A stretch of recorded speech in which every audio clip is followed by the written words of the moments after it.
Yeah, so welcome everybody. Sorry, I have a slightly different background today because of certain circumstances, but I'm also Jamyang in the cave.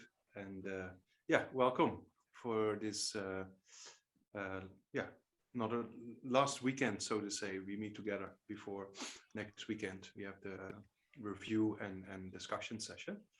So yeah, before we start, good, of course, to generate correct motivation always, and particular influence with the mind and its potential, right? So try to think that we're here together for a particular purpose, and well, for the purpose of training our mind, as we talked about last time, Buddha potential, all the way up to, striving to generate a mind beyond all forms of suffering, and generate a mind to help others to achieve the same, and even better, generate a mind that strives for liberation, or even much more profound, full enlightenment for the benefit of all sentient beings, to liberate the suffering of others. So try to generate the motivation for yourself.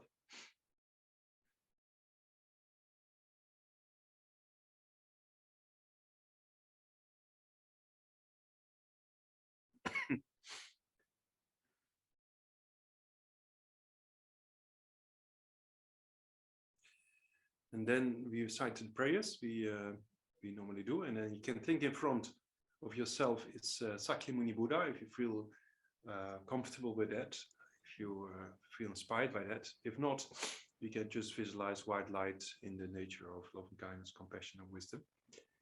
And then we think that we make praises to the Buddha, the founder of this particular tradition and the founder of Buddhism, and to pay respect to this incredible teaching. And then we recite the Heart Sutra mantra and the verse in relation with the most precious teachings of the Buddha, and then refuge. So think in front of yourself Sakyamuni Buddha, or just white light in the form of loving kindness, compassion, and wisdom, and surrounding yourself countless beings undergoing the individual sufferings of mental, physical difficulties, and think you now make a commitment to lead them in the prayer in order to really lead them beyond all forms of suffering. Yeah, so take it into account to recite the prayer together.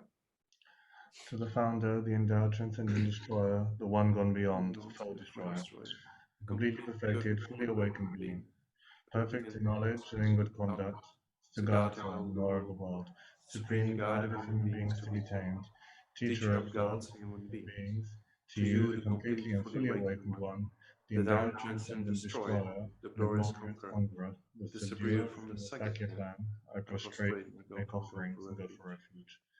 To the founder, the endowed, transcendent destroyer, the one gone beyond, the foe destroyer, the completely perfected, fully awakened being, perfect in knowledge and in good conduct, Siddhartha, Lord of the world, supreme guide of human beings to be tamed, teacher of gods and human beings, to you, the completely and fully awakened one, the endowed, transcendent destroyer, the glorious conqueror, the subduer from the Sakya clan, I prostrate, make offerings, and go for refuge.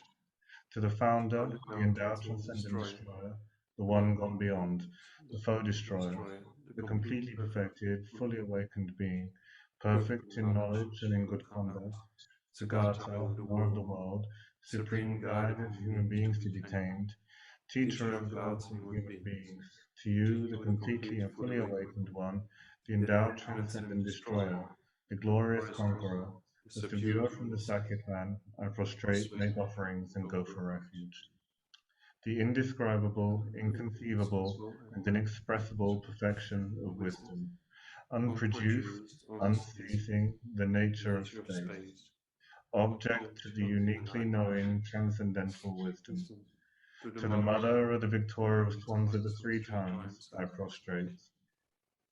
Tayata, Gate Gata Gate, Gata Para Gata Gate Para Bodhisattva, Samgata Gate Bodhisoha, Tayata Gata Gata Gate Para Para Gata Gate Para Bodhisattva, Samgata Gate Bodhi Bodhisoha, So Tayata Gata Gata Gata Om Para Gate Gata Para Bodhisattva, Para Gate Bodhisattva. Bodhi So Sangye Chodam Tsoni Tsonam La Janja Badu Dani Gyazo Chi Dagi Cheje Gibe Tsonani Dola penje sangye doba jo sangye chudon son Janju bado dani gyazu ji dagi jinzo kebe son Dola penje sangye doba jo sangye chudon son Janju bado dani gyazu ji dagi jinzo kebe Dola penje sangye doba jo kangi tuzi nezebe tawa tanji pangche tawa jizu stencheba gotam de la chatse go. Yeah, so to start with an aspect of our potential, yeah, the mind and its potential, then the great Shantideva, he said, now you have found this boat or this vessel, so to say, to cross the ocean of samsaric suffering. And then you should use this incredible opportunity and don't sleep, you fool, he says. So that's for us important to know that we have an incredible opportunity, you know. We talked about Buddha potential last week, but also we should know that we have an incredible potential as a human being, and then on top of that we have certain kind of qualifications that makes it an incredible kind of vessel. Yeah, and also Arya Nagarjuna, one of the great philosophers of ancient India, he says also is kind of golden kind of vessel with 18 different jewels, you know, on it. So then you can use all of those 18 different jewels according to your spiritual development. Yeah. And those 18 points are mostly referring to the freedoms and endowments, right? That we are human beings who are very fortunate. And why are we very fortunate? Yeah, so that talks about those incredible aspects. Also, other great masters of the past, for example, Dharmakirti in his Pramanavartika also says that, you know, now you have this incredible opportunity to change your mind. You have the capacity to actually do something with your mind. If you don't do it now, then when will you have the opportunity again? You know, so it's yeah, there's many quotations we traditional use in Buddhism. So that's also part of discovering Buddhism, that you start to see that these great masters of the past, you have this incredible kind of lineage, and this incredible lineage with a particular purpose, right? So that means that we have this incredible opportunity as a human being, and what kind of opportunity do we have? That meaning that we have interest in the Buddha Dharma, and we have seen last two evenings that we have an incredible potential within us, yeah, and we have a potential that can eliminate these destructive emotions, as we saw from the different angles, that, you know, from the different ways of we discussed that how can destructive emotions can be taken away, for example, we looked at on that, and also we saw that there is a possibility of change, and the possibility of change all the way up till enlightenment is achieved. So that's incredible potential, and to have interest in something like that is very rare. You know, most people, I think, if you tell the people on the street, for example, in Madrid or here in London, wherever you go, then you will see that, you know, that if you tell them, oh, how fortunate, you know how fortunate you are, then probably they think you're completely nuts. But that means that most people don't really appreciate or understand that, you know, to have this interest in spirituality, to have an interest to do something with the mind, that by itself is very precious, you know. And because most people on this planet don't have that kind of capacity to do that. Yeah, their mind is occupied by other worldly engagements, you know. Yeah, so that means that we're very fortunate in that regard to have, yeah, not too much suffering and not too much happiness. If you, you know, if you have too much suffering, for example, if you really suffer, you know, headache, cold, or cancer, or whatsoever, it's very difficult to train your mind, right? You're just occupied with the thought, I want to get better, you know. Then on the other extreme, if you have too much happiness, you know, everything goes well, and for the time being, everything goes well, and then you enjoy your life, and then there is no way you will look into spirituality, you know. So we're very fortunate that we have a little bit of suffering we can relate to, and we have a little bit of happiness we can relate to. So that means that sometimes it's good to be a little bit sick, because then you see actually that sickness just comes by the power of karma and afflictions. Yeah, you get COVID or something like that, and then you're sick for some time, right? So that happens by the power of cause and effect, you know. And then, but when you're really sick, then it's very difficult to train the mind. So in that regard, we're very fortunate. We don't have too much suffering, and we don't have too much happiness, you know. So we a little bit in the middle, or in between. Yeah. So in the freedoms and endowments, mostly as we traditional explain, we talk about different realms in cyclic existence. You know, that different possibilities are there of more happiness or more suffering. Yeah, we go into that maybe later. There's maybe too many details, but the summary of it is that we have just the right kind of amount of suffering and happiness. That is a perfect balance to learn from both. You know, we see that the happiness is not everlasting. You know, if you have a little bit of happiness, and it's very easy to lose it. And then when you have a little bit of suffering, also you see that the body is contaminated. You know, yeah. I just experienced myself just quite recently with the COVID business. That means that, you know, it's very easy to get, and then you're sick, and then, you know, you're stuck somewhere. Yeah. So that means that luckily we know a little bit how to deal with those kind of issues, and we can use it into the path. So that's kind of not too much happiness and not too much suffering. We in the middle. That gives us the right amount of opportunity to transform the mind. Yeah. Again, on top of that, then also we don't have kind of extreme views that saying that, oh, you know, I have all these bad habits, but that's just how I am, you know, I can never change. So luckily, most of us have the idea that we can change. And in particular, as we saw last time, that these destructive emotions and negative thoughts, they can be taken away, right? Yeah. So we don't have these kind of extreme views, so to say, you know, and we have a kind of faith or kind of belief that what we're doing here will bring some benefit, you know. So that's also quite an incredible opportunity. And then on top of that, physically and mentally, we in the capacity to analyze things, to study things according to our own pace, to analyze if it's all true or not. So that means that also physically and mentally, we have kind of, you know, quite good conditions, you know. And then on top of that, there's even more conditions, meaning that we have met these kind of incredible teachings, you know.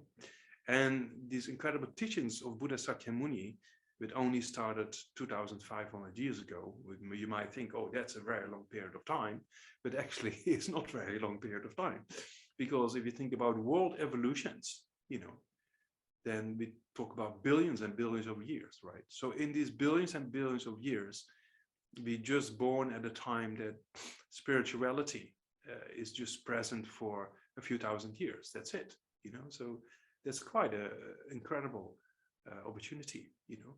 And that the Buddha not only came but also taught the doctrine, and these kind of teachings are still in an undegenerated stage, you know, and still we can have access to, you know, kind of non-degenerate aspect of the teachings, and 10 great masters like His Holiness Dalai Lama, for example, in an undegenerated stage, you know. And there's people who support, like, you know, Conchi and Fernando Nagarjuna Madrid and Jamyang here team.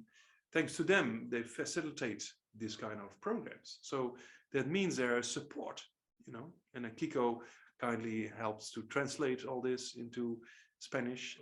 Yeah, And so that means that it's an amazing system. And then we have a few people helping out with teaching assistants, and so it's quite amazing. Yeah. And Arjen Junior van Madrid always send me a video. Just try to come to Nagarjuna very quickly, because they made some paella last weekend, I think. So, but it looked very, very nice on the video. So I thought, oh, I have to go. But yeah, just joking aside, it's quite amazing, if you see all the right conditions that are present. So we should know that it's an incredible fortunate situation we have. Yeah, we often talk about in Buddhism a precious human rebirth. Yeah, that is not just a rebirth. It's kind of a very precious one, in the sense we have all these kind of capacities, not too much suffering, not too much happiness, not too many wrong views or misunderstandings that you cannot change, and have a kind of faith or understanding that's possible to change. Physically and mentally, we're perfectly okay to do these things, and then we have met these incredible teachings, in an undegenerated state, and we have the support. So that's by itself, if you take all those conditions together, then it's quite substantial. And we should know also that kind of fortunate opportunity we have, and use it into practice, So yeah, that we mostly talk about in Buddhism. We talk about precious human rebirth. It talks about that, you have certain kind of conditions that not everybody else on the street has, So we should see that as very fortunate, and to use it now. Now we still have the interest, because it's very easy to slip out and follow bad habits again, and then you're stuck before you know it, right? So it's good to use this incredible opportunity we have, right now. I mean, in the traditional text says from today, from now, from this moment onwards, because there's another model we're going to talk about, death and impermanence. That death is a reality, right? So death is going to happen to all of us, young, old, middle-aged. We're going to die one day, right? The moment you are born, you know that death is certain. Yeah. So when we're going to die, that is uncertain, right? That the time of death is uncertain. And the only thing that is of benefit when you die is basically, if we talk about the continuity of consciousness, is our mental habituation patterns. We talked about the continuity of consciousness last time with regards with the near-death experience, right? Or people who are experiencing death, and then what comes after, and then we see that although the brain dies, the continuity of consciousness remains, right? As we saw in the near-death experience, kind of evidence that people who are clinically dead, the brain goes flat, the brain activity goes flat, but the people experience things. Yeah, so that's been very well researched, that there is consciousness without a particular physical brain. And there's much more to say about those points of consciousness. There's also the hydrocephalus kind of aspect of that liquid in the brain, they call it, that there's possibility of people who have only 5% brain tissue, with 5% brain tissue, but still have an IQ of more than 126, so there's a lot of research being done regarding that aspect as well. Yeah, there's almost no physical brain, but there is kind of kasa consciousness as much. Yeah. Also, at the time of death, what is very inspiring to see certain masters, including a few of my own teachers, I've seen in the process of dying and being in complete control over the process of death. And then, they know exactly when they die. And then, did I tell the story last time? I forgot. No? Can we consider Michelle? I didn't think I tell the story here, did I? No. No. Okay. Yeah. So, we consider Michelle. He was kind of the yogi, he was ex-abbot of Geshe Tantra College. And, when he was dying, he told the monks in his house group, he said, don't worry, when I die, I don't stay more than 7 days, because in the clear-eyed mind of death, yeah, this is a kind of a state of when the physical body, clinically the person is dead, but the body doesn't decay, you know. So I've seen quite a few cases like that, and the doctors come and they say, oh, we cannot explain this, because in a climate same as Madrid, right? Madrid these days also probably 30 degrees or not yet. 20 something probably, yeah, between 20 and 30. Yeah. So South India, same thing, right? So UK here, here London is yeah, maybe only a few days in peak summer, but yeah. So South India, we have 25 till 30 degrees centigrade, and then when the body, when the person is clinically dead, but the body doesn't decay, then that means something is going on, right? Yeah. So there's a few cases being actually examined scientifically, yeah,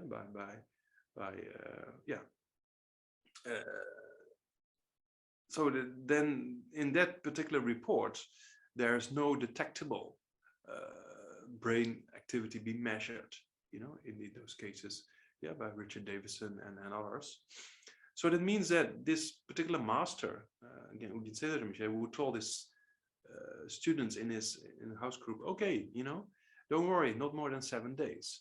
So that means that you don't, well, normally when the master passes away, then you have to do a lot of pujas and prayers, and there's 24/7 shifts, you know. It's quite intense, because after debate finishes by 10 o'clock, then you go and then you you attend those prayers, and then yeah, it's quite intense. So this master said, don't worry, I won't stay more than 7 days, you know, because otherwise it's too much work for all of you. So then the person died exactly according to the book, you know, and then stayed 7 days, and the consciousness left the body, and then only the body was being cremated. So that's a kind of an aspect of consciousness beyond the physical, so to say. Yeah. So we Buddhists don't, I mean, I'm telling all these stories here, but you shouldn't all say, oh, it's all true. Yeah. Examine it for yourself. Does the continuity of consciousness exist or not? Yeah. Pim van Lommel, the Dutch cardiologist who did this kind of progressive studies regarding near-death experience, he also talks about non-local consciousness. That means consciousness which is not local. It doesn't always need to depend on the physical brain. So we talk about the continuity of consciousness. So in the near-death experience, there's kind of evidence. And then in children remembering previous lifetimes, there's a lot of evidence. In Stevenson, Professor Stevenson, professor from the University of Virginia, for 40 years, 2,000 cases, he examined children remembering previous lifetimes with birthmarks. It's very, very scientifically, it seems to be very solid, you know. So that means that children, what he says is very interesting. He says, I don't really like to prove reincarnation or something like that, but there is something which carries the information of a previous personality to the present, you know. This is very interesting. Yeah. So that's what we call in Buddhism the continuity of consciousness. So that means whatever we do is not lost. Whatever we do in this course, it's 2 years, yeah. Whatever we do in this course is not lost. It will carry on. The potentials will carry on, you know. So that's very inspiring in one aspect. But yeah, examine it, you know, if the continuity of consciousness exists or not. Yeah, so that's from many scientific angles of near-death experience, children remembering previous lifetimes, brain, people who are, there's also terminal lumicity is a kind of an aspect of that people have a brain tumor or in a coma, they don't function properly anymore, but just before dying, clarity comes back, you know, clarity comes back to the mind. So, well, the brain structure is exactly the same as before. So how is that possible? You know, so from a Buddhist point of view, we say, when you die, your mind actually becomes much more subtle. the more subtle your mind becomes, you need less dependence on the physical body or physical brain. And that's true because most of our sensory perceptions, they need the physical brain. Yeah? So for the things we see, the things we hear, you know, the things we smell, and the things we touch and taste, you know, that we need a physical, it's very clear, you know, it's very clearly indicated. But we know also we have five sensory perceptions, right? And we have mental consciousness, you know. So mental consciousness, we have actually 6 types of consciousness, right? We have 5 sensory perceptions and 1 mental consciousness.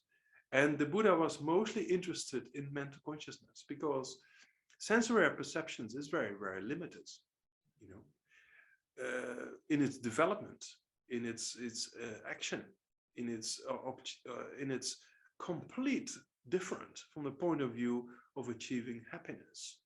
Because the main purpose of our life, if you be asked the question, what is the purpose of life? What do you say?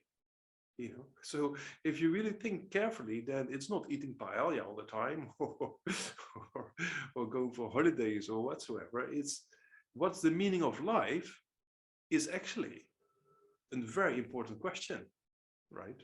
So if we see that most people want happiness and don't want suffering, that's the meaning of life, right? So that means that we all want happiness, don't want suffering. As soon as there's a little bit of suffering, we like to abandon it. As soon as there's a little bit of happiness, we like to keep it. That wish is there since beginner's lifetime, day and night, even in our dreams is present, right? It's an innate wish, meaning we don't have to put effort for it to be generated. It's just there all the time. And you know that, man. If you, as soon as you get a headache or you get a cold or it's too hot, then you want to escape that suffering, right? It's not like, oh, great, sick again. Let's be sick a little bit more. So we often want to eliminate the sickness as soon as possible. And when you have a little bit of happiness when you wake up in the morning with a pleasant dream, ooh, then we want to keep that one. Yeah. So that's an innate wish in all of us, you know, so that's the meaning of life. But then how do we accomplish those wishes? That's the question, you know. So that means that sensory perception is very, very limited. Sensory perception will never accomplish an innate form of sustainable happiness. Because the more you engage in the objects of the senses, the activities of the senses, you don't become happier and happier and happier and happier and happier. The more you eat, the more you drink, the more you listen to music, right? You listen to your favorite music, what happens? Oh, now I want to listen to something else. And then you listen to something else. Or you watch you watch on TV a program or a movie, and then you finished. Okay, now finish something else. Now I want to watch this. Now I want to watch that. It's not like, now I'm completely satisfied. Look at me. I'm completely satisfied with this. That never really happens. We always want more or something else. So that's the limitations of sensory perception. When it comes to mental happiness, then it's much more constructive to generate a kind of sustainable form of happiness. And that's why the Buddha was mainly interested in mental consciousness rather than sensory perception. Yeah. So mental consciousness we can train. And we saw already in the last 2 evenings we spent together that these destructive emotions, they come and go. They're not really a part of the innate part of the mind. They're not in accordance with reality. So that means they can be changed, right? And that freedom we have the freedom to do that. And throughout the course, especially also in the next model, when we dive more into discovering meditation, then we will dive more into the aspects of mental change, right? How we change our mind. Yeah. So that means that the Buddha said, we don't believe in a creator, that there is a person who's almighty and creates the world in whatever days, or creates the universe, or creates human beings. the Buddha said that is not possible. We are our own creators, So the Buddha said, if you want to have a good future, then you have to, get some credit. That means that you have to put things into practice to create a right future. So we often talk about in Buddhism, samsara and nirvana, right? We suffering in samsara, and nirvana is, is a kind of liberation. Nirvana is not up there, it's not up there, but nirvana is actually a quality of the mind, right? So nirvana means absence of afflictions. That's what nirvana is all about. Yeah, so that means these destructive emotions like anger, attachment, jealousy, pride, anxiety, fear, those kind of negative states of the mind, so to say, they can be abandoned, right? If you have abandoned all afflictions together with the cause, then you achieve the kind of very incredible quality of the mind, right? Isn't it? So that's actually the quality we call, the quality of nirvana, a mind that is free of destructive emotions, a mind that is free of afflictions. Yeah, so that's a kind of a state of mind that can be accomplished. And how do we do that? That's a very good question, isn't it? Because it's very easy for me to talk about it, but we want happiness, don't want suffering. And we see that destructive emotions are the inner part of the mind, and they can be taken away, they're changeable, and we see this aspect of nirvana is a kind of mind that is completely free of all destructive emotions, together with the seeds, even we say, So how is that possible? That's a big question, maybe, for most of us. So we agreed that last time, I think we agreed upon that. Do we agree that we can change the mind, right? Yeah, so that means that we can change the mind. But do you think it's also possible to achieve a state of mind that is free from all forms of afflictions, from all forms of negative thoughts, Yes, I see a few people nodding yes. Yeah, it's good answer, but it's not gonna, it's gonna take some time, right? But it's possible. And we already talked about why it was possible, because of those three reasons that these destructive emotions are not an innate part of the mind, right? And destructive emotions are coming and going. They're in nature of impermanence. So with cause and conditions, you can change them. And they're not in accordance with reality. So with the correct form of consciousness, we can counteract that. So we talked about those aspects in great detail. Yeah. So that means that if we train your mind, you actually can create your own reality. And we do that all the time, although mostly it happens beyond control. Yeah, that we get irritated, and before you know, there is this emotional hijack, and you're stuck in this kind of emotion, or stuck in this kind of anger or desire or whatsoever. So it's very important to build a kind of awareness, to be more aware of the initial moments, right? To most of us, it just happens to us and we're stuck, but it's important to over time, and that will definitely come, especially after the next model, then you will be capable of training your mind in generating more awareness by the power of meditation. That means that you become more aware of things, and if you're more aware of things, time slows down, right? That means that the more aware you are of things, then things happen much slower. You're more capable of taking action. Up to now, when we have this emotional hijack, it just happens to us and we're stuck, and that's it for the rest of the day, right? But over time, you start to see, oh, look, irritation is coming here, and now it's getting more, and now it's getting worse. Oh, now I have to do something before it's too late. And then it's too late, and then you have to go for a walk. Yeah. But we will get into different techniques to be more aware, and next model, we also talk about different mental factors we use, because we have 5 types of sensory perception and we have 1 mental consciousness, right? But those 6 types of consciousness by itself, there's much more. Yeah, so we talk about like 51 mental factors. Yeah, that's kind of aspects of the mind that help the main mind to function. Actually, I was the first teaching in Nagajuna Madrid, right? Yeah, Lorik. Yeah, still people around from that course, maybe.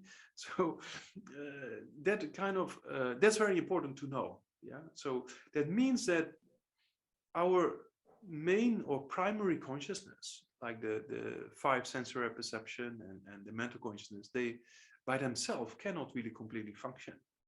Like a king cannot function without ministers, or a prime minister cannot function without a team of ministers, right? So that means our main mind has also mental factors, you know. So these mental factors, they are with the mind at a particular point of time, and they influence the main mind. Yeah. So for example, anger, as we already talked about, and attachment, we call afflictions. Yeah, they are mental factors. They temporarily with the main mind, and then they disappear again, you know. So that means that certain mental factors, they influence us. So the clue is to train your mind and to transform the destructive emotions into constructive ones.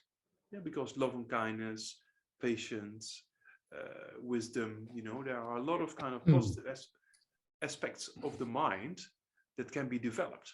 If you develop those mental factors well, then it will influence the main mind, you know. So that's kind of, it's true, right? If you're good in politics, you influence the ministers and you influence the prime ministers, just like that, right? It's or you bribe you bribe a few ministers and they talk with the prime ministers and get things done. Joking aside, that's how it works, right? If you, same with our mind, if you deal with the mental factors, then you completely influence your main mind, you know. So there's many techniques we're going to talk about, and also techniques, for example, in relation with feeling. That's also a mental factor, you know. So we have, feeling is always with us, sometimes more dormant, sometimes more subtle, you know. But feeling is when it's pleasure, we get easily attached, or, you know, desire arises. Yeah. When the feeling is neutral, then we have a kind of indifferent feeling. When the feeling is suffering, we want to escape, so aversion can arise. You know, it's true, right? If you meet a situation or a person who you don't really go along with very well, you know, then what is that? What kind of feeling arises at that time? A feeling of discomfort, right? A feeling of suffering. The feeling itself we can never escape, but how we deal with that feeling, or how we judge it, or how we follow it or not, that we can play with, you know. So that means that if you have a, you know, you meet a person difficult in life, and then there's a feeling of suffering, and we don't like suffering, so we like to straight away react, you know. But if you just see, oh, look, that's the feeling of suffering. Yeah. So without really actually judging and try to avert it, to try to avoid it, and try to generate irritation when you cannot, you know, that is kind of, you prevent so much suffering from happening. Same with physical suffering, right? If you have a sickness, then if you on top of that also mentally said, oh, difficult, difficult, difficult, then it becomes difficult, right? So that means Shantideva said once, so yeah, I think Shantideva said once, but it comes up quite a lot. His Holiness also uses it. It's a very interesting statement, you know. If you have a problem in life and you can solve it, solve it. Don't worry too much about it. Just do it, solve it, right? If you have a problem in life, but you cannot solve it, then also you shouldn't worry about it, because you cannot solve it, right? So, example, with the pandemic, we stuck in our rooms for during the lockdown, right? So we cannot change that aspect of reality. So then we have to deal with it mentally, right? If you then on top of that also get irritated, then you only have yourself, right? You don't solve the problem. You create more physical. On top of the physical difficulty, you create more mental suffering. Yeah, so we can prevent, if we use certain techniques, we can prevent a lot of suffering from happening. You know, if you have a difficulty and you cannot deal or you cannot change that difficulty, then you have to deal with it mentally, right? Yeah, and in a few of my friends in occupied Tibet, you know, being tortured in prison, and yeah, some people for years, you know, but mentally they were capable of dealing with it so well. There are most cases of those people in occupied Tibet, there's no post-traumatic stress disorder. It's very, very interesting. And yeah, Daniel Brown from the University of Daniel Brown from the University of Medical School of Harvard, she did a research regarding this point, and then she came to the conclusion that most, of course, a few cases were there, most Tibetans in occupied prisons being tortured, and the conditions were horrific. If you hear the stories, you know, they don't seem to have a post-traumatic stress disorder. So she asked His Holiness, why is that so? And then His Holiness exactly explained it in this way. It's because if you are in a situation you cannot change, you have to deal with it mentally, right? And then they were capable of seeing it as cause and effect relationships, right? That everything comes and goes, you know, and seeing it as an opportunity to practice patience, and seen as an opportunity to practice compassion towards the soldiers who are doing it. Because deep inside, those soldiers also want to have happiness and don't want suffering, right? So that means that they generate kind of compassion for the soldiers who are actually harming them. And that's, we think, oh, that's so crazy. But from the point of view, of course, if we can change the situation, it's the best. But if we cannot, and you're stuck there, then your only thing is the mental training. So from that mental training, then when we face difficulties in life, then it's very important to use these examples and see that, you know, if you cannot change the situation, then why should you worry too much about it? Because you cannot change it anyway, you know. So then it's you get this kind of easy way approach in the sense that gives you more peace of mind rather than getting mentally also, or a simple traffic jam, you know. If you're in a traffic jam, or the train where you're in is too late and you're gonna miss the other one, and then it's always my time. You know, so you complain to the company or whoever you want to complain to, because your time is taken away here, you see. Yeah, so that means that creates actually more kind of suffering than benefit, you know. Once I saw a train departing, I departed that time at the right time in Schiphol Airport in Amsterdam, Schiphol Airport. So the train was on time. I think maybe 1-2 seconds early, but it was basically on time. And one guy, he just missed it. So the doors went like, you know, closed. You can, in the West, you cannot jump in the train when when they blow the whistle at this. In other countries, sometimes you can still jump when the train is still moving. It's very exciting. So then this guy did a sidekick on the closed doors, and he almost broke his legs in the process. So that means that something like that is yeah, we think it's quite stupid, isn't it? But people mentally create so much suffering to these kind of events, you know. Yeah, if you travel in India, then you get used to kind of trains being late. My record in the train is yeah, the train, it was only 14 hours train ride between Delhi and Gaya, but that train was delayed by 32 hours. So you learn how to practice patience quite easily, and there you can still jump off and in the train when it's still moving. Yeah. But Anyway, so that means that, you know, what I'm getting at is that if there's a situation you cannot change, then there is no benefit in worrying about it or getting angry or getting annoyed, because it's not going to change the situation, right? Yeah. So yeah, there's just a few practical things we often talk about, that if there's a problem, you can solve it, then solve it. You know, don't worry. If you have a problem and you cannot solve it, then also there's no point in worrying about it, because you cannot solve it anyway. Right? So it's a kind of quite easy approach, you know. Yeah, and Tibetan community, I learned a lot, because people are very easygoing, and you know, even with death and impermanence, and yeah, it's kind of, oh, it's gonna happen. They didn't call me yet.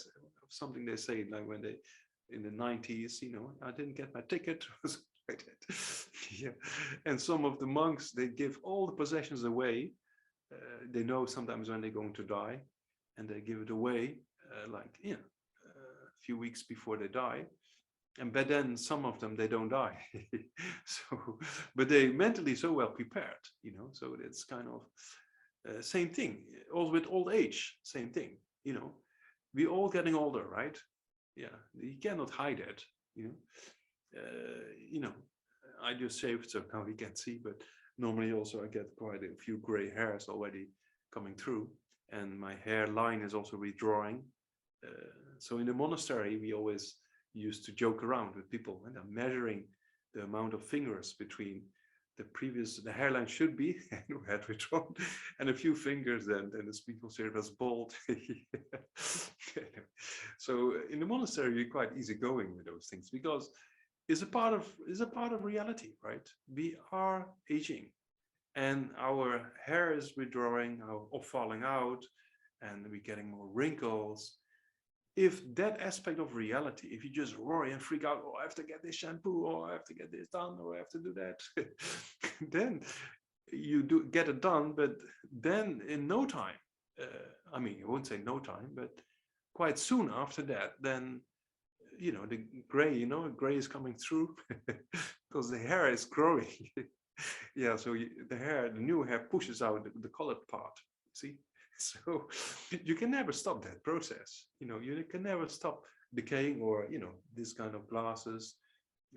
Then the doctor tells you, oh, sir, after this age, then we have to adjust the eyes. They don't say, sir, you're getting older and everything is degenerating, and now you have to wear glasses. They don't say that, but that's the reality, right? So that means that old age is also a reality. If you freak out by it, then you create so much mental suffering. There's no need for that, you know. So that means that there's a problem we cannot solve.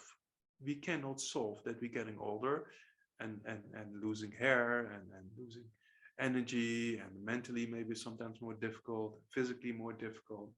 That aspect of reality we cannot solve, right? We can only change how we deal with it, yeah, mentally, and that prevents a lot of mental distress or mental suffering. Yeah, so that's kind of ways we can deal with different aspects of kasa. Yeah, of certain forms of suffering we have to a certain extent in our control, you know, as a human being. Yeah, so yeah, there's a little bit about, you know, that suffering, physical suffering, we cannot really prevent to a certain extent, but mental suffering we can prevent quite a bit, you know. So if you're mentally strong, although physically it's difficult, then you're much capable of dealing with the situation when you're sick or you have a physical problem. But if you're mentally not that trained, then everything is difficult, you know, even a small thing in life. Yeah, so there's a few things to discuss, you know. Yeah, then I was planning to do a short meditation, and then meditation with regards to what we discussed in the previous, mainly in the previous two evenings, that we talked about, you know, that these destructive emotions are not in accordance with reality, yeah, that they disturb our mind, yeah. So that's important to examine, you know. We talk about it, but it's also important to examine in your day-to-day life and see if that's all true, meaning that how you do that is kind of seeing that those destructive emotions actually cause a form of suffering, right? Because we define we have different states of mind. Yeah, certain states of mind produce happiness, and certain states of mind produce suffering. Yeah, like a destructive emotion like anger, for example, disturbs the mind, and disturbs you know, the way the clarity of the mind. You cannot think properly anymore. You might make the wrong decision, so you say something wrong to another person which you later regret. So that means that just a few moments of irritation can actually spoil the whole relationship, and spoil your appetite and the whole night. So that means that aspect of the mind, these destructive emotions, so to say, is important to see that what do they do, and to observe that, to generate more kind of awareness. So how do you do that? There's a way to do it. Not again to get involved in the situation, because if you get involved in the situation, then it's better to go for a walk. When your mind is occupied by the irritation, you cannot think properly. So what you do is you should be able to observe. We're going to do this meditation on a regular basis, but today maybe I thought we start to get a little bit idea of it. So what you do, you have to be the observer rather than the person being involved. For example, if you watch a movie, and the movie is very intense, your mind gets really sucked into the screen. Like I'm now between the camera and the screen like it all the time. But if you really sucked into the screen of the movie, then you don't hear people next to you say, hello, how are you doing? Yes, yes, yes, you say. But, or if your friend is watching a movie and it's like this on the screen, you say, hello, how are you doing? Yes, yes. They don't really, they completely involved in the screen. Or you see people on public transport, same thing, right? Their mind is inside the screen, So that is not the correct way. But if you look at the screen and you look at the person who is watching the movie, you know exactly what's going on without getting involved into the movie yourself. You see the person being absorbed and you see the movie, right? You see what's happening. It takes the mind of that person completely inside of the screen, So that's a kind of attitude we have to develop. So that means that, you just check the mind and see to recall a kind of event when you got irritated or angry, and then check, what did this mind do? Did it disturb myself? Was there clarity? Could I say the right thing at the right time? Was there control or not? Yes. So and was it in accordance with reality? What I said, what appeared to my mind, was it actually the reality or not? Or was it fabricated? So those kind of things, it's important to check out. And then you learn a lot from your own mind. And then over time, as we're going to do more meditations on awareness building in the next model, then actually you learn to train your mind throughout the day. That, as soon as a short kind of small irritation comes, or desire comes, or another affliction comes, you're aware of that. And then before it takes over, you can actually transform it. So the first step is that awareness building. So maybe just what you do, the position of sitting, we do another time. It doesn't matter, with this kind of meditations we do here. It doesn't matter. You don't have to sit in full lotus position and your hands like that and everything. So when I give meditations to inmates in the center prison in Bangalore, we had a lot of youngsters, and the inmates, they were so enthusiastic about meditation that they were sitting like this, and they were so tight. So no way you can relax at that time. But so that means that the most important thing, if when you sit and analyze, is we go with the posture in the next model more in detail, but that the spine is straight. That the spine is straight, your head is slightly bent forward. That means that the crown of your head and your body is in one, and your spine is basically in one line. You know, that's very important. And you can sit on a chair or you can sit on the floor, doesn't matter. And then the hands, normally you just put the right hand on top of the left in this tradition, just in your lap, yeah, and your shoulders should be loose, you know. So we do that, and when we first, before we start with actual meditation, we just do a little bit of being aware of your breathing, yeah, to calm down the mind, and then we analyze. So when you start analyzing, take an event out of your daily life, right? Quite recent, where you not get influenced by it, and make sure you, from a distance, you look, you know, when you get irritated or angry, what did it do with my mind? And then you analyze from a distance. Don't get involved. You're not interested in the emotions around it. You're only interested in what appeared to your mind. How did it feel, you know, and how did you react, and was it positive or not? You know, so don't get involved in judgment again. No, I did the right thing, or not like that. So just observe merely what actually happened, and how did you react? What did it do with your mind? So that should be examined. Yeah.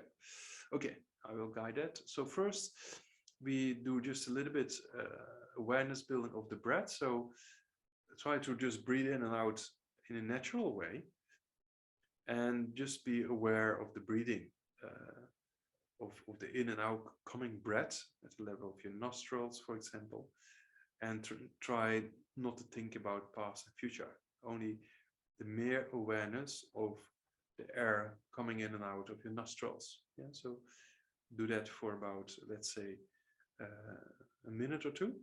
Yeah.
All right, so then when the mind is settled down a bit, then try to think about an event recently where you got kind of irritated with a person or situation, and then analyze from a neutral perspective, what did it do in my mind?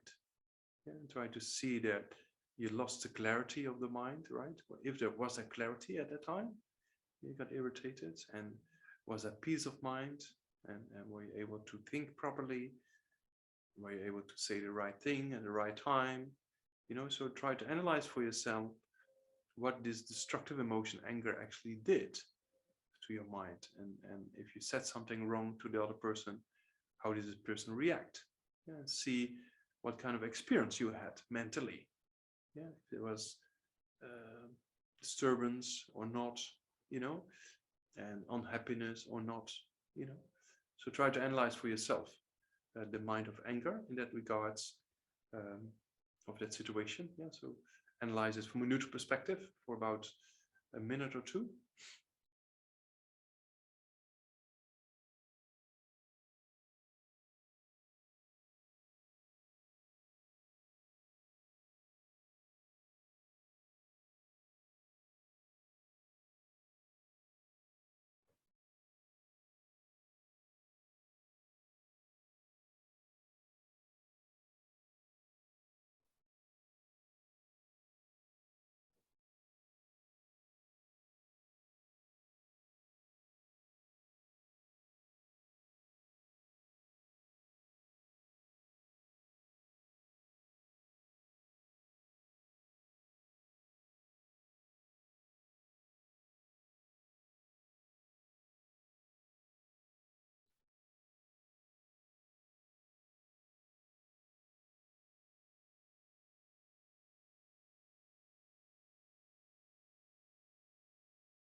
and then try to see that this destructive emotion, anger, came up,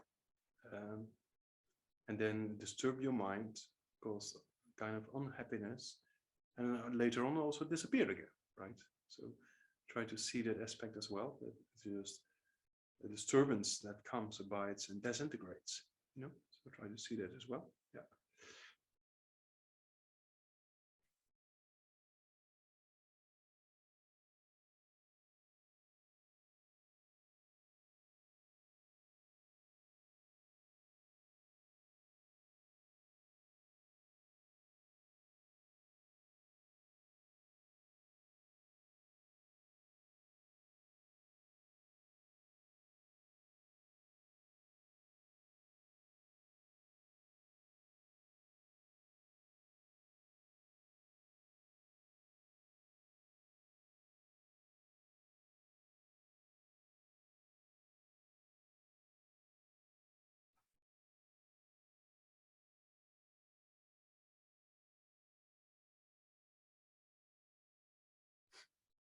And then try to come to a conclusion that sees that this mind of irritation or anger, so to say, disturbed your mind, and you lost a peace of mind, you couldn't think properly, and you might have said something wrong to the other person, you know, and then actually analyze that this mind of anger actually is not very constructive, right? It's kind of only causing harm rather than any benefit.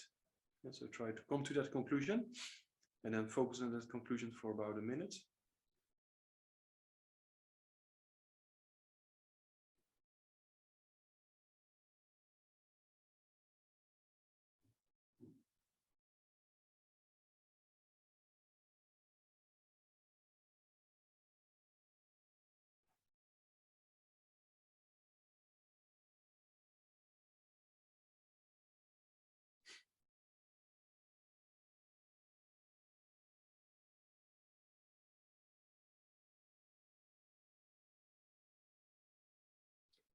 All right, so then we stop this contemplation. So next time when we do more meditation, then what we try to do is, it's kind of the transformation happens when you get convinced about something, right? That means that if you see the faults of destructive emotion and you see the benefits, we could do next time, the benefits of practicing patience, for example, right? You analyze that this mind of anger actually only causes disturbance and causes one to suffer and making the wrong decisions. Yeah, so you see that, you come to a conclusion. Yeah, then you focus on that conclusion. Yeah, so that leaves a kind of potential in your mind, kind of, aha, it's like this, you know. So that gives us an insight. Then next time, what we also will do is to look at the mind of practicing patience. Yeah, so that means that if you keep your mind calm, you're much easier capable of changing the situation. You know, it's true, right? If you have a person in a meeting who is very irritated, then it's not a very well person to lead a meeting properly. But if you have a person who is capable of keep their mind cool and listen to everybody and then move forward, back and forth in the conversation, that person is very skillful and capable of avoiding irritations among the people, right? So that means if you see the mind of practicing patience in that regard, you analyze the benefits, you know, and then you come to the conclusion, and then you focus on the conclusion of those benefits. So you have on one side, you have the faults of the destructive emotions and the benefits of the constructive emotion. And then because of you convinced about the reasons and the insights, then that actually transforms the mind. So that means that we go into more details. There's more to say about techniques to actually transform the minds, but at least you have a little bit idea of these points, right? That means that you see the faults of destructive emotions versus the benefits of the constructive ones. And that's what it is, right? If we're more convinced about something, we change to that direction. Yeah, so that over time, because the destructive emotions are very, very sneaky. and they make us believe they correct, and they make us believe, oh, if you get angry, you get something out of this, or it is higher. If you get this, you get something out of this. But actually, it's just a kind of a person who lies to you, and then you believe that person, right? Yeah. So over time, if you know that these destructive emotions also are not in contrary reality, as we discussed, right? Then you look them straight into the face, and then there's a possibility for them not to be able to deceive you anymore. In a similar way, a person who lies to you and you know the person is lying to you, the person will give up lying at a certain point of time, because there's no point, right? So these destructive emotions are not in contrary reality. They like to deceive us, right? So the more we're aware of those aspects, then they lose the potential actually to deceive us, you know. So that's yeah, that will take time. That's not going to happen tonight, or it's not going to happen in Gaza in one or two models. Yeah, but the techniques we go over in more detail, and then slowly it's going to work over time. Yeah. So that means that if you see those aspects, that you see the faults of the destructive emotion, you see the benefits of its antidote or a constructive emotion, then there's a transformation happening, right?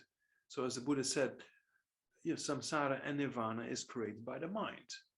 Happiness and suffering is created by the mind, So it's all in our hands, basically, what we like to experience in the future. This law within our continuity of consciousness of anger produces suffering, and practicing patience produces, and loving kindness produces happiness. That law of reality, the Buddha didn't invent or something like that. He just analyzed the mind, right? Yeah, so sometimes it's very interesting, if you wake up in the morning and you wake up with a happy feeling, and then at the end of the day you're unhappy, and then you have to go back. Where did it start? It's very interesting. If you because most of the time we just on our phone or on the mic or on the screen. So most of the time our mind is occupied by sensory perceptions. Yeah, so it's important to sit down and analyze. That's you're very lucky. It's very lucky. You can't believe how lucky you are, because if you ask an average person on the street to sit down in a room without any internet, without anything on the walls, just a chair, or and just ask a person to sit for 5 or let's say 10-15 minutes. For some people it's very difficult. It's very difficult. So that means that they don't know how to deal with their inner life, because they're always distracted by other things. So the first step is, if you don't understand your inner life, how can you become a better, happier human being, right? So that's very important, because the happiness comes from the mind and mental consciousness. So that mental consciousness has to be understood. What is mental consciousness? What are the mental factors? And when do they come up, and how do they disturb me? And how do I generate positive ones and get rid of negative ones? So those kind of things will come up quite a bit. And it's important to know that the main mind has many of these kind of mental factors to function properly, Yeah, so there's a mental factor concentration that helps us to concentrate when we're reading a book, for example, to prevent having the idea of, oh, what did I read again? And we completely forget what we read, So there's kind of mental factor that helps us to concentrate. Also, that's important to generate, and especially in the next model, we're going to work on developing more concentration, right?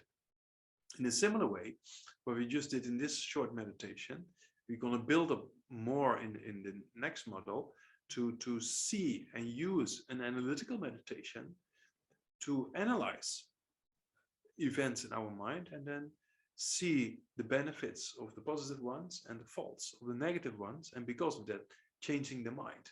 So that means that we can transform, and not only can just transform, but transform to become a happier human being, and Gaza, all the way up to nirvana and enlightenment, because the continuity of consciousness never stops. Yeah. So that's we can see in the near-death experience, in deathbed visions, people who do a lot of research around the death process. Most people have very good experience about the dead. Yeah. So or dying. Why? Because consciousness becomes, mental consciousness takes over. So sensorial perception actually stops, you know, and then mental consciousness remains, and the subtler becomes kind of blissful and happy. You know, that's why people who have a near-death experience, in most cases, they're very discouraged when they come back. So that is very interesting, because most people fear death, right? But actually, the people who experience that, actually, they say it's, yeah, then they're discouraged to be back in the body again. Yeah. So that means that the body, and especially when we talk about sensory perception, has limitations, has very strong limitations, but the mental consciousness is beyond limitations, right? So that means that we saw last time, since beginningless time, the mind is beginningless and endless, as we discussed. Yeah, so that means the mind you can never stop. The body is easy, you know, you put it somewhere on the bed and you fall asleep, but the mind you can never stop. The continuity of consciousness remains, you know. And then because of that continuity of consciousness that remains, the more we develop it, the easier it becomes. Yeah, so we see that in children, right? Some children have an inclination to kill other insects, or some children have an inclination to save insects, right? Or to save life in general, or and to kill. You know, you can see that on little children before they've been taught. So that means there's many habituation patterns that we say carry on from this to the next lifetime. So that's a kind of good thing to explore, you know, the continuity of consciousness, so to say. There's very interesting stories. Yeah. There's one story in Israel, even a crime was being solved in 2 lifetimes. You want to hear the story or not? It's a very interesting one, you know. So there was a boy who was killed with an axe on the head, and there was still a birthmark of the young child. And the young child remembered the previous village and the people there, everything in great detail. So that was all being examined, you know.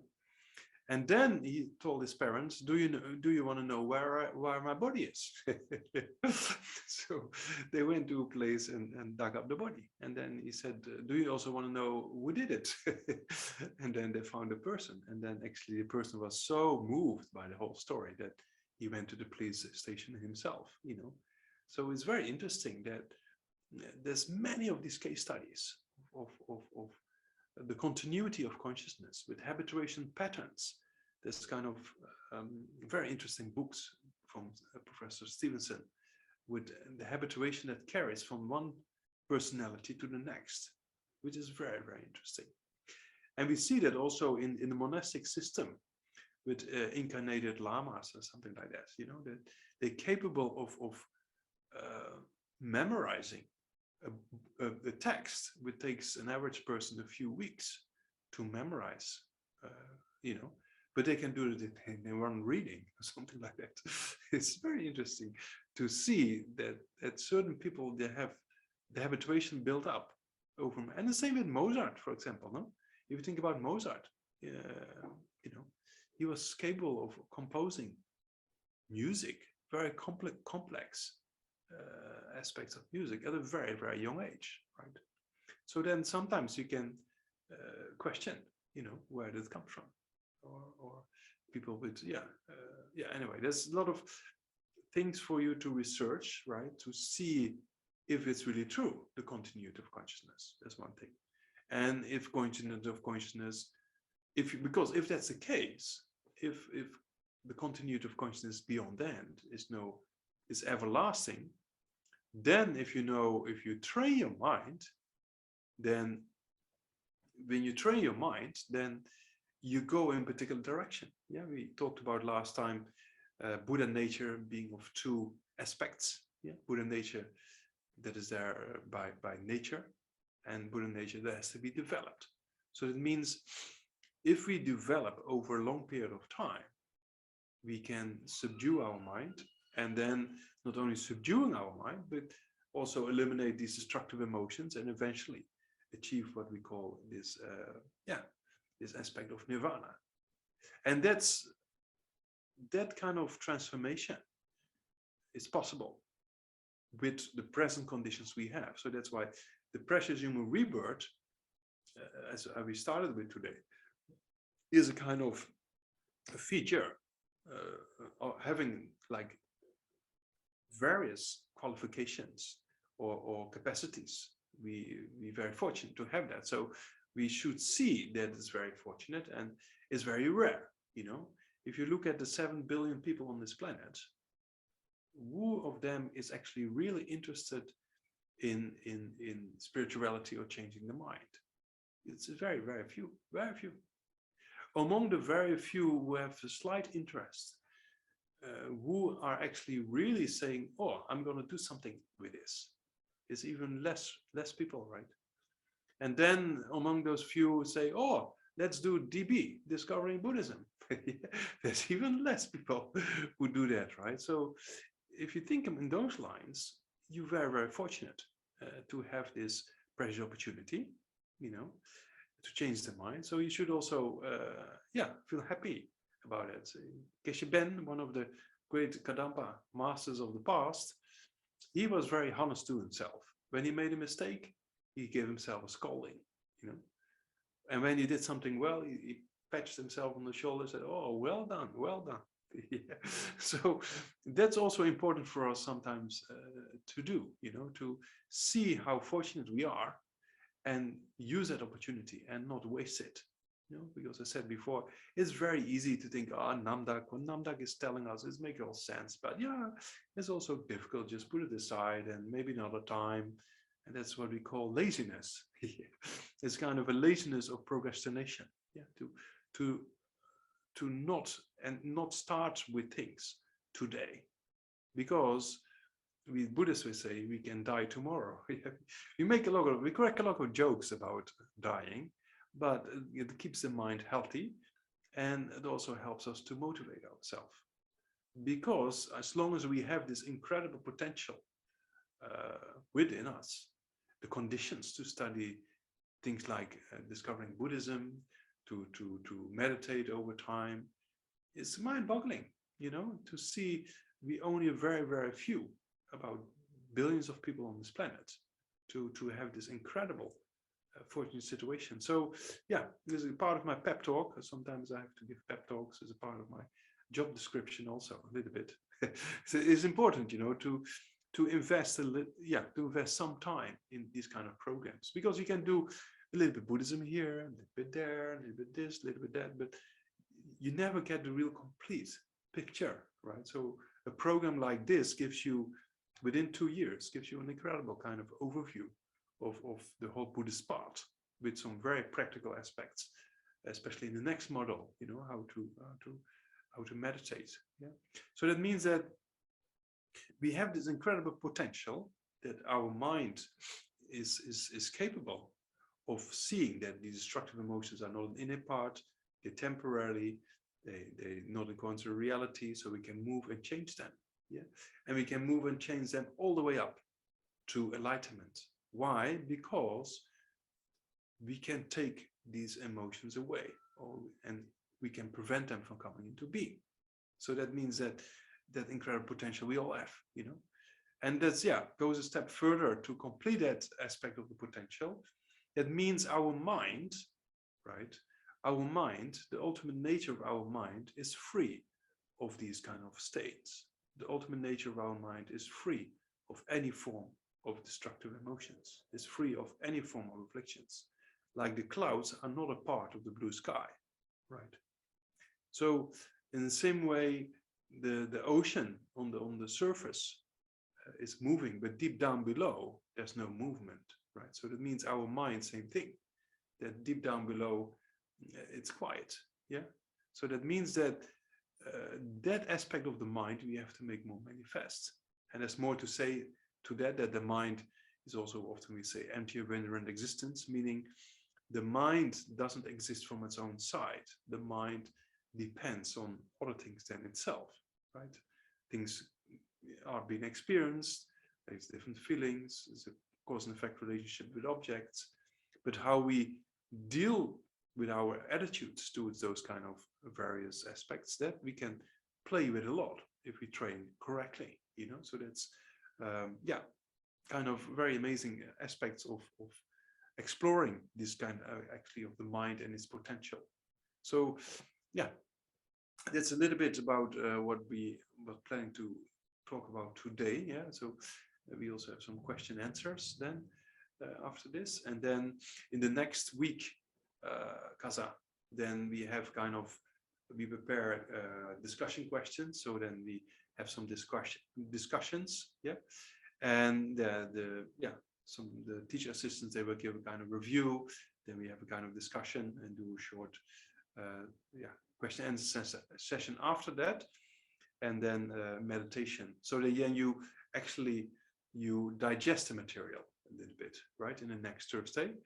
And then in the next Thursday after that, then 2 weeks time from now, then we dive into the new model, and then we're going to explore a little bit more about meditation, right? So what is concentration meditation? What is analytical meditation? How do I use that to actually transform my mind? How to transform my mind in a direction of complete change and direction of eliminating destructive emotions and generating more constructive ones, and then going to a part of more kind of stable forms of happiness, so to say. Yeah, okay, all right, a few questions popped up. Yeah, but yes. Spanish people, they know, right, that Kigo, you tell them next week they have the discussions, and then I come into the picture, then we can talk.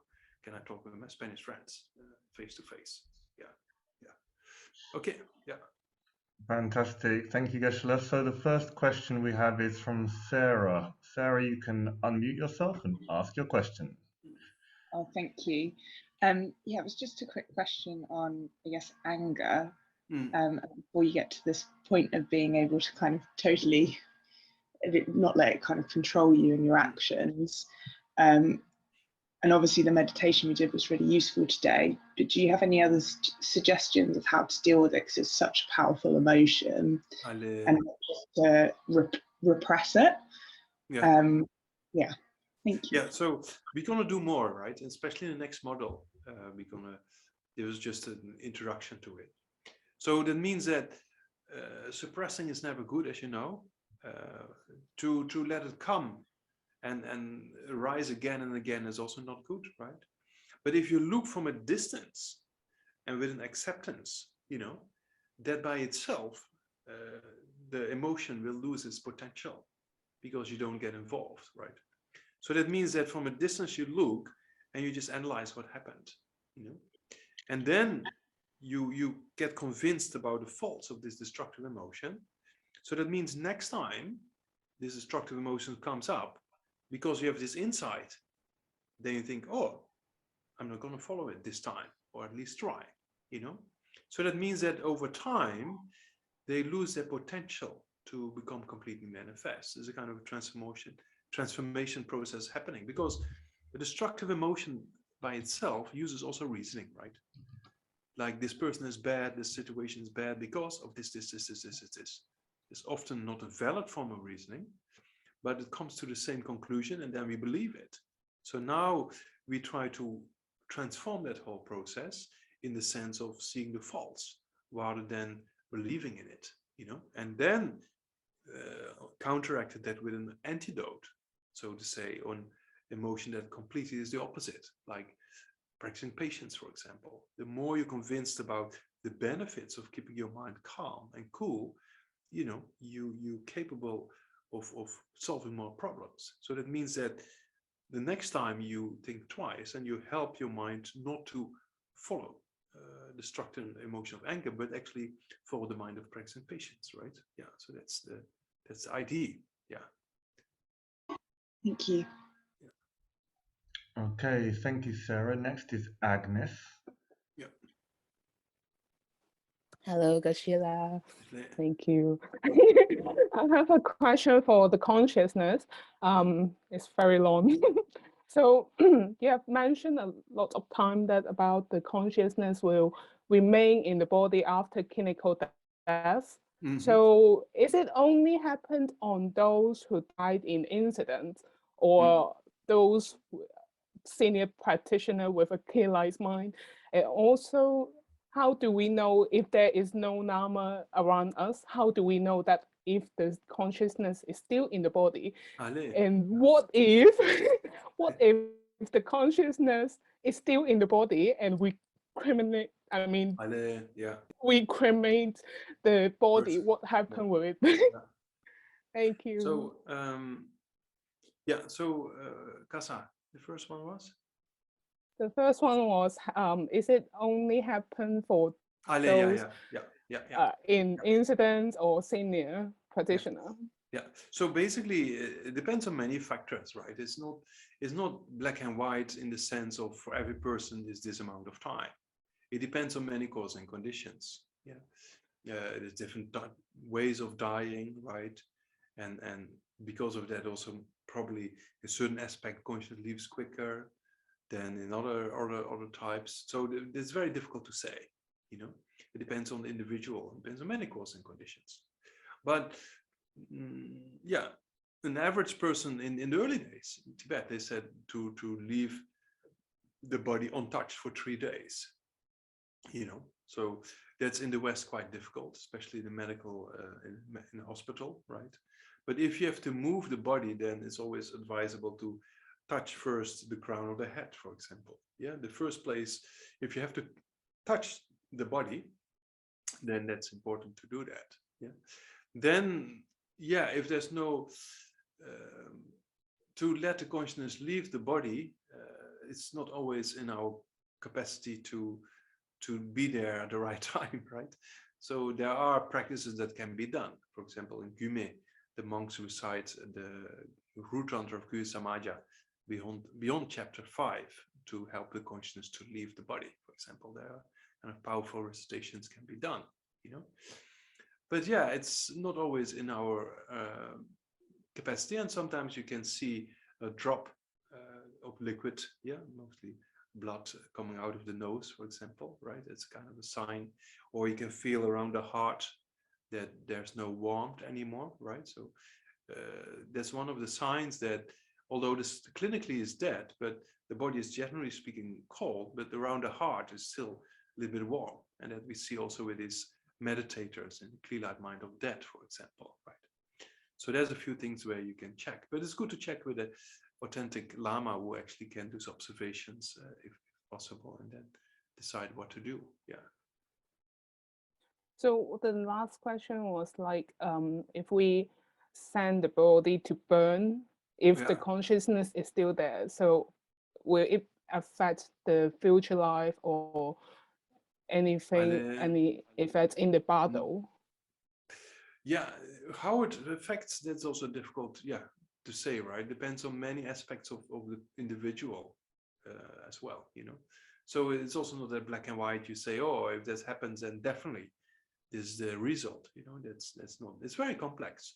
Karma, as we come later on in the model on discovering karma, is a very complex process of cause and effect relationships, right? So there's not that black and white, but is it advisable to do those acts, you know, at least kind of try to do that after 3 days, you know, that you give a kind of minimum period of time for the consciousness to leave the body. Yeah. Thank you. Thank you, Agnes. Next we have Marwan. Yes, thank you. So my question comes like probably would look like from a skeptical view.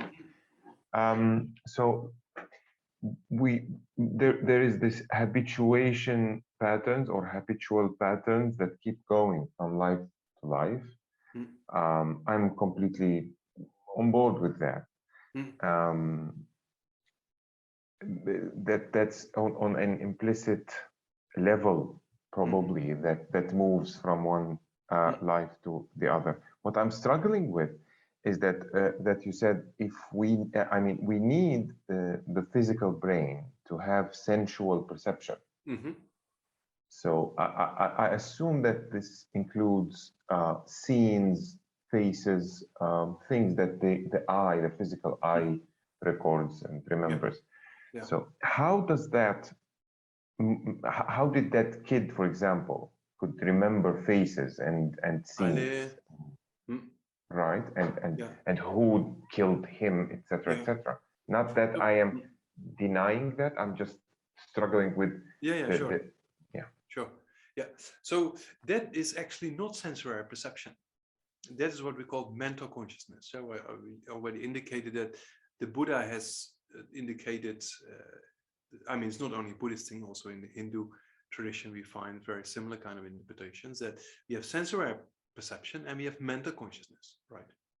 So mental consciousness, knowing things like clairvoyance, for example, is just by mere knowing it, meaning there is no reasoning whatsoever. It's not a reasoning consciousness, it's just knowing, right? So that's a kind of a clairvoyance of children remembering previous lifetimes. They just know. They don't reason, oh, this happened because of this and this. They just know.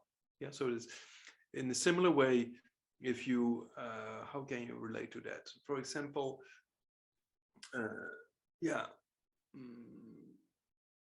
it's probably very similar to I don't know how to say that. You can see it's a kind of mental consciousness, which is not sensory perception. You see that or not? Maybe another example is this out-of-body experience that. Yeah, for example, same thing in an out-of-the-body experience, right? In an operation theater, that the person sees what is happening, not with the eyes, but then with mental consciousness.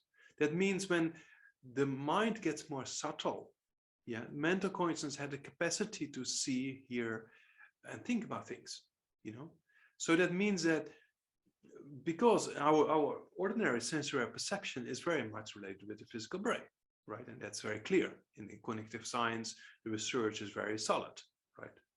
But when it talks about mental consciousness, that correlation is a very, very new one, And that means an out-of-the-body experience that the person is brain dead at a particular time, but still knows exactly what the surgeon was doing, that's a lot of evidence. And in the out-of-the-body experience, the evidence, what an ordinary neuroscientist will say, oh, oxygen flow to the brain stops, people see all kinds of things, right? But actually, if you look at the data, that 88 till 94% of what people perceive in an out-of-the-body experience, in a near-death experience, is valid, is being validated. For example, the person sees where the nurse puts the dentals, for example, or here there's also a very interesting story about when the person had a cardiac arrest, right? He got out of the body, and the doctor was saying, "Come on, get back, bastard! Come on, go on." And then later on, he told the surgeon, he said, "Can you please watch your language, because some people can hear it." Yeah. So that's interesting. That's mental consciousness, right? We don't talk about sensory perception at that time. Yeah. And that's very well documented if you're interested in books on a near-death experience by Pim van Lommen, for example. It's very clear. Yeah. I believe it. I just still find it hard to understand. So, because our ordinary perception is very much on sensory perception, and mental consciousness is quite coarse. Right. But when you get some experience of meditation, then mental consciousness becomes more subtle, and then you can relate to things much better, probably. So that's lacking for us at the moment. Thank you very much. Yeah. Thank you. Thank you, Marwan. Next we have Leonie. Hi, Leonie. Yeah. Hi, thank you, Geshe. Hi. My question relates to the wish fulfilling golden sun reading that we've got. All right. When it talks about the perfect human rebirth being useful, it mentions one of the reasons being because you can create merit in a very short time. And but it doesn't say how you keep that merit, if you know what I mean. So what is it we should be doing if, you know, how does that work if you've got time to? So merit means accumulation of virtue or positive deeds, right? Yeah. So that means that if you like studying BP, training your mind to become a better human being, helping others, it's kind of positive things, right? So that's kind of accumulation of virtue. And accumulation of virtue in the sense of potentials are being built up in your continuity of consciousness of positive things, right? So the more positive things you create potentials of, the results will come in the future as well, which is the result of positive deeds is happiness, right? So that means that the more positive potentials we create over time, that leads to more happiness. In a similar way, if we eliminate the negative aspects of the mind, then we prevent suffering. If we create merit or accumulate virtue or positive potentials, then it creates happiness. So if you do it properly, and there's purification techniques as we will do later on. So you purify all negative behaviors and their imprints. Oh, sorry, I shouldn't say imprints, that comes later. You purify all negative behavior, right? Then you engage in positive behavior and positive deeds. So that means your mind shifts in a particular direction, right? So that means with having a precious human rebirth, we are capable of eliminating all forms of suffering because we purify negative deeds and develop our mind in positive constructive thinking. So then we go upwards. Then over time we go into more sophisticated meditations on getting rid of all seeds and their imprints of negative deeds, and then completely purify the mind stream, and then only the blue sky remains eventually, right? So there's no clouds of destructive emotions anymore. And thank you. And to dedicate that merit, do we just say I dedicate it, or is there anything else we should be doing? I mean, dedication is a kind of a prayer, right? Yeah. Okay. We make prayers all the time, you know, we wish for this, wish for that. But here the dedication, there's a difference between dedication and prayer. Right. Because if you say, oh, I want to become a Buddha for the benefit of all sentient beings, right? That's a prayer. If you say, by the merits or the virtue I've done today, may I become a Buddha? That's the dedication. So it's kind of canalizing or structuring the positive potentials in a particular direction, because eventually it will produce happiness, right? But if you canalize it to liberation or enlightenment, it's more constructive in a particular direction. And that's why dedication is quite important. And then the further you dedicate, the better. So if you dedicate for enlightenment, automatically you get good rebirths, right?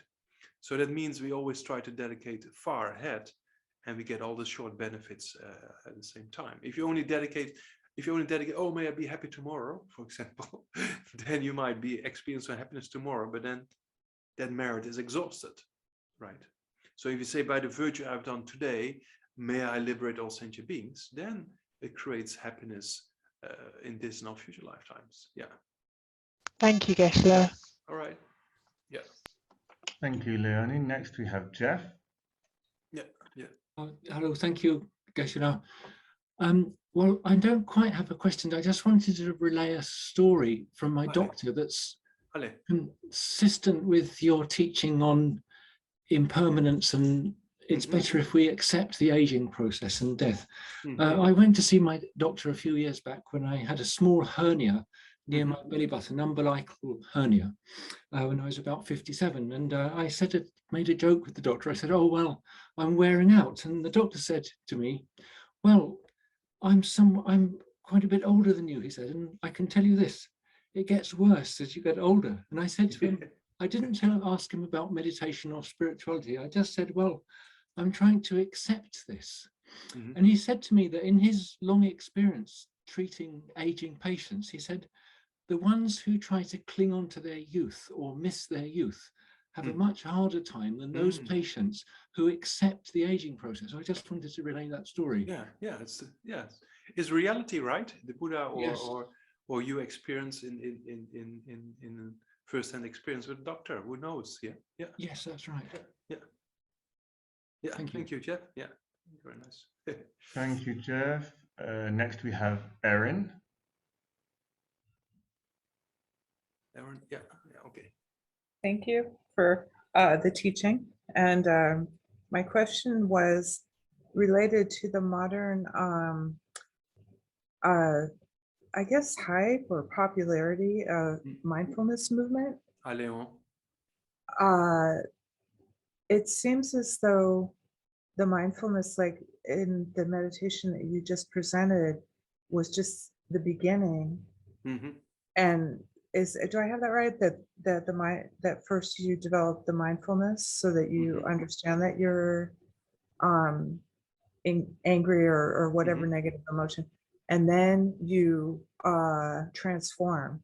So mindfulness and then transformation kind of goes hand in hand, instead of just, and you know, I think this is with other schools in Buddhism too, like maybe Zen, or I'm not exactly sure. I've heard other teachers talk about. Would you say that the mindfulness alone is sort of only a small part of the picture, or the gateway to? Yeah. Because the mindfulness books I have that are like popular culture, not relate. They don't mention Buddhism or anything like that, and they just talk about watching, and they never talk about transforming. They always talk about accepting and not changing and all that, which is cool. But you know, would you say that is that going to be the teaching in this course? Is that it's just the beginning and then you go on? So mindfulness also, there's a different interpretations, right? Especially in the mindfulness movement, but actually the real meaning of mindfulness, and they talk about throughout all the Buddhist traditions, right? In the Pali canon of the Theravada tradition, in the Sanskrit canon of the Nalanda tradition we present, mindfulness is a mental factor, and a mental factor which is the mental factor of remembrance, remembering an object that's familiar, right? So that means that we come to that in great detail in the next model, for example. So if you get this insight in that anger is not constructive in this analytical meditation, right? Versus practicing patience being constructive. So you have this insight. That insight you remember throughout the day. And that's the mindfulness. So that means that helps you to not get irritated in the near future, because you have this insight you remember, right? So that's a mindfulness is actually a remembrance, remembering the instruction, remembering the insights, so to say. We come to that in great detail in the next model. Yeah. Oh, great. Yeah. Thank you. Thank you, Bhatt. Thank you, Erin. Next we have Juliana. Juliana? Yeah. Hey. Thank you for the teachings. I have two questions. Yeah, so one is in terms of habituation and how like it goes on and then becomes part of personality. Does this mean that personality is part of consciousness? Yes. I mean, personality is part of consciousness. Personality is actually a description of a particular character of a person, right? Yes. Yeah. So it indicates a particular quality of consciousness or particular characters of consciousness. This person is uptight, or this person is very cool, right? So that means that it's a quality of consciousness. Yeah, it's a label. Personality is a label, a name based upon, oh, I say this person is cool because this person never even gets angry, and this person is uptight because the person gets easily angry, right? So it's a kind of, based on the qualities of the mind, we label it in a particular way. Yeah, that's a personality. Yeah. Okay. Okay, cool. And then the second one has to do a little bit with my question last time. Yeah. In terms of like, okay, I cannot, in terms of anger, I can see how it's not useful. It's easy for me to see, but for instance, fear. Fear is sometimes useful as a mechanism of survival, right? Or pain sometimes is, you know, like pain is there because you're burning, you don't want to, it hurts because you need to take out your hand, right? So is there a balance that you can go like, okay, I can use fear for these certain situations, but not for the ones that are hurting me, kind of? Is it how it works? You have to first of all define very clearly what you define with fear, right? Because if fear can be also not constructive, if you're fearing things that never will happen, something like that, then anxiety, right? So then it's not constructive. But we also talk about fear in Buddhism, fear the suffering, meaning make sure that you create causes to prevent suffering, right? So that's a very constructive form of fear, you know. That means you see, oh, for example, with anger, you see, oh, anger produces all these negative results.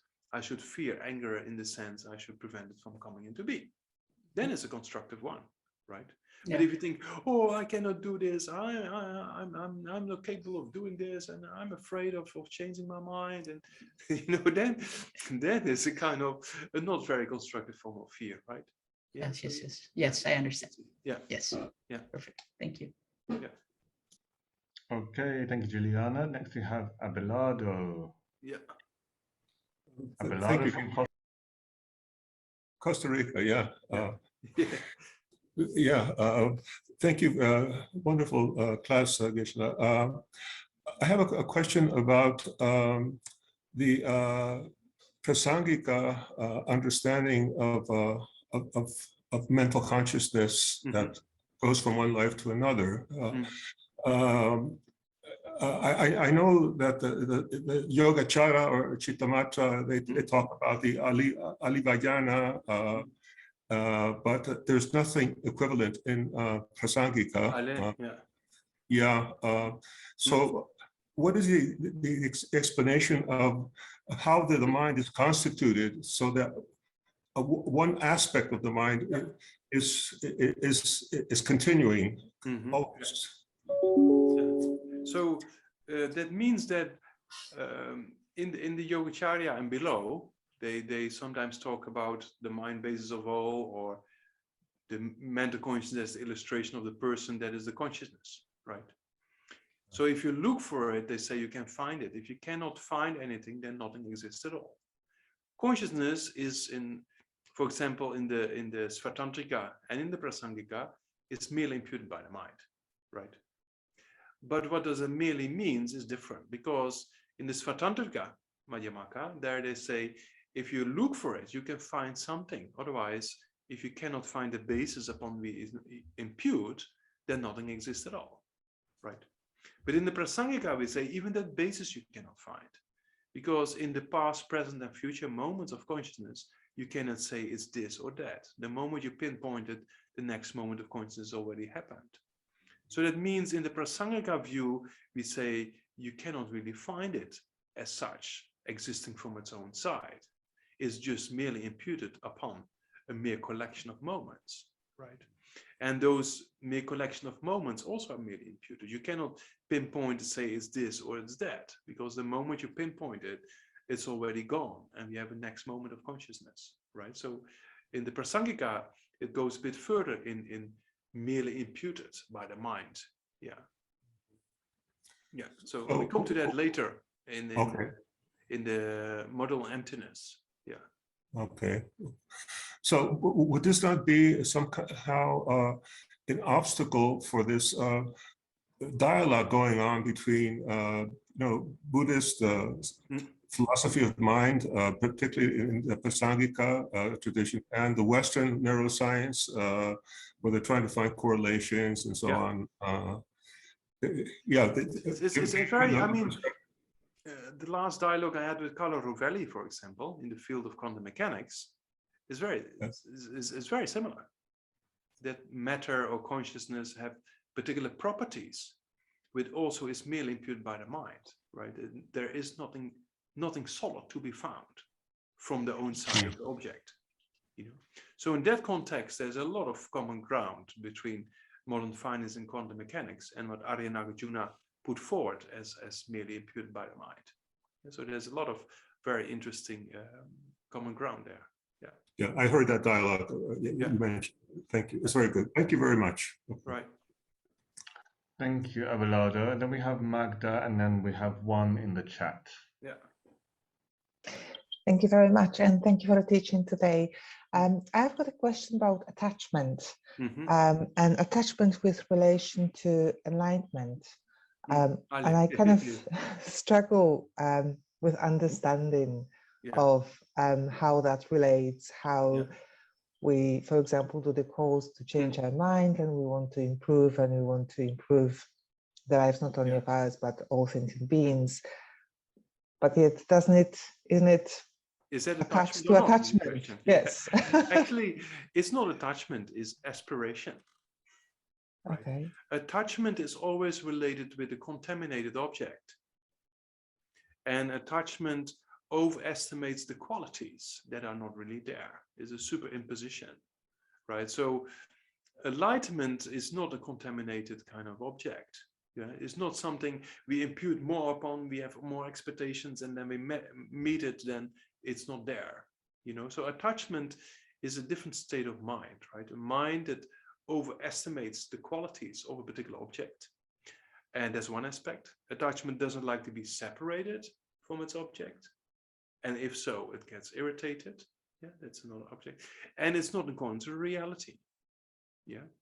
So with wanting to become a Buddha for the benefit of all sentient beings is a kind of an aspiration, understanding the need to do something for sentient beings, right?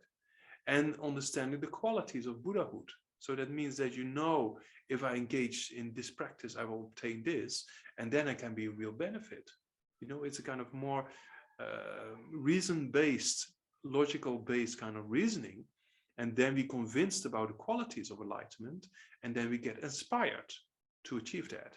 Yeah, so it's kind of more an aspiration rather than attachment. Yeah. Thank you very much. Yeah. Thank you, Magda. And then just one more, Geshe. If happiness and destructive emotions are both coming from the mind, providing we already agree that we should discourage destructive emotions, shouldn't we also discourage happiness, as it's just a product of the mind? Yeah, it's just a product of the mind. I mean, in the sense that if you get attached to happiness, then there's a problem, right? So then, and then we talk about, temporary happiness. Yeah, so from temporary happiness, if you get attached to that, then that's a problem by itself. And even if you get advanced in meditation, then the bliss of the mind by itself, you shouldn't get attached to, because the mind itself becomes suitable to be used and actually becomes a tool to use as meditation on ultimate reality, for example. Yeah, so in that context, the bliss or the happiness of the mind, if you get too much into that, then you will never accomplish your goals, right? Because it's just produced by the mind, and eventually we have to eliminate all destructive emotions, right? So we have to understand ultimate reality, which we come to that in great detail later on.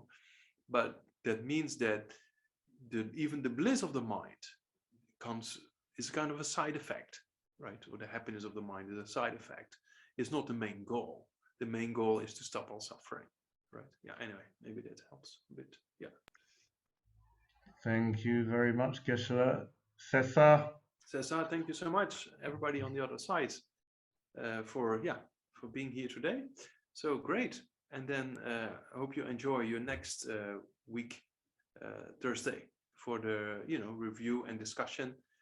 And yeah, the people in English-speaking people, they have one teaching assistant leading that session, and then the Spanish people also have that. And then in the end of the session with the Spanish, then I come and show my face a little bit to my Spanish friends. Yeah. Okay, then.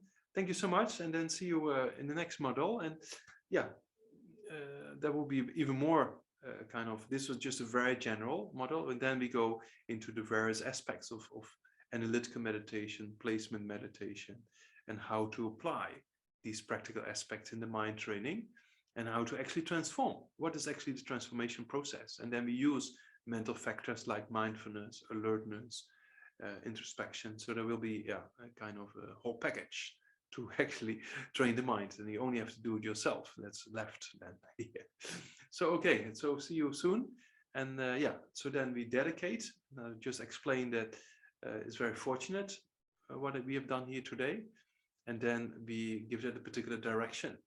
And then in a direction of 2 bodhicittas, which means that we dedicate for the spreading of the teachings, that all beings come in contact with these teachings, and then also for the bodhicittas to rise, to become a Buddha yourself by wishing that and to realize ultimate reality. So try to think in those lines to whatever we've done today, to dedicate for our developments all the way up to spiritual development, become better human being, and all the way up to liberation and enlightenment. Dagi jine zaba gewa di tendan rowa gyundan gamba geba jezun lozan drapa ye tembe nyingbo ringdu sa je jo then DJ lagare. Gaza did get in English. May the glorious Guru's life be long and stable. May all beings equal in space of happiness, and may I honors without exception accumulate merit and purify negativities, and may we be blessed to quickly attain Buddhahood. Janjo Semjo Rimbo Che Magye Pana Gegu Chik Keba Nyamba Mebaya Gone Gonde Jo Toni Tawa Rimbo Che Magye Pana Gegu Chik Keba Nyamba Mebaya Gone Gonde Bewa Jo.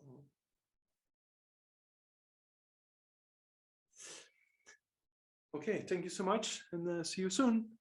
Okay, maybe again, a few people I see live again here in Jamyang. It's much nicer than just sitting in the room with a screen. Okay, see you soon. Bye-bye. Thank you. Bye. Thank you very much. Bye-bye. Thank you, Geshe. Thanks, Geshe. Bye. Geshe. Bye, Thank you, Jan. Geshe. Now I have my own hand.